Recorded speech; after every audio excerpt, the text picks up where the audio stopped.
Françaises, Français, mes chers compatriotes, ce soir, je m'adresse à vous parce que c'est un moment important de notre vie nationale.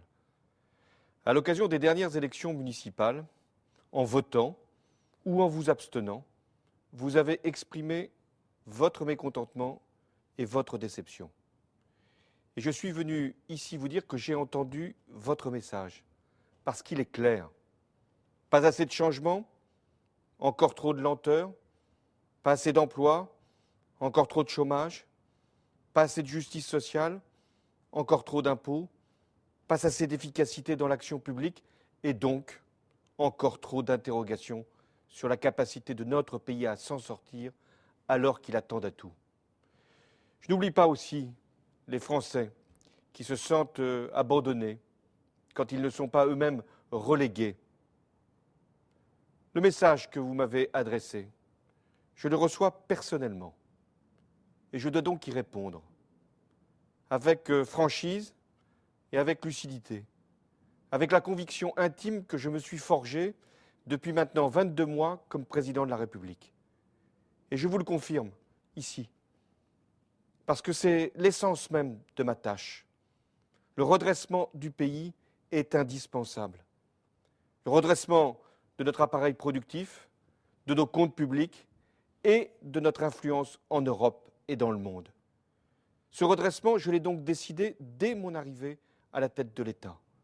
Et sans cet effort national, la France aurait continué à décrocher comme elle le faisait depuis 10 ans. Le gouvernement de Jean-Marc Ayrault s'est consacré avec courage et abnégation à cette tâche difficile.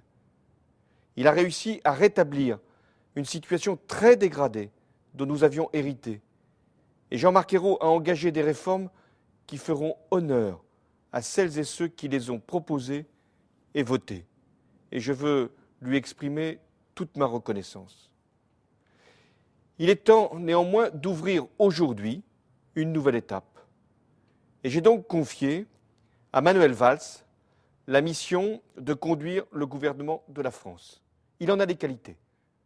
Ce sera une équipe resserrée, cohérente et soudée. Comment dire? Un gouvernement de combat. Je lui assigne 3 objectifs. D'abord, redonner de la force à notre économie. C'est indispensable. Ce sont les entreprises qui créent les emplois. Et donc nous devons tout faire pour qu'elles y parviennent. Car la première des injustices, c'est le chômage. Et c'est pourquoi j'ai proposé le pacte de responsabilité. Il est prêt. Moins de charges sur les entreprises, et en particulier sur les bas salaires. Et en contrepartie, plus d'embauches et plus d'investissements. Le pacte de responsabilité, c'est un acte de confiance pour tous les acteurs économiques.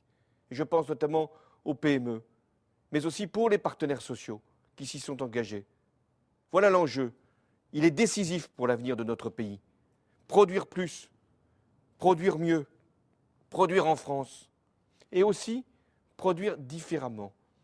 Et c'est l'exigence de la transition énergétique qui sera maintenant préparée pour que très vite la France puisse s'engager pour être moins dépendante du pétrole comme du tout nucléaire et qu'elle puisse prendre de l'avance sur ce qu'on appelle les industries vertes.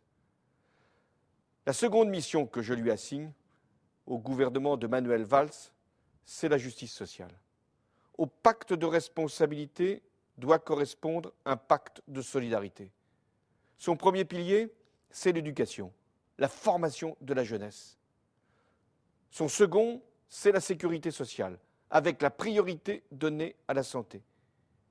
Et enfin, le troisième, c'est le pouvoir d'achat, avec une diminution des impôts des Français d'ici 2017 et une baisse rapide des cotisations payées par les salariés.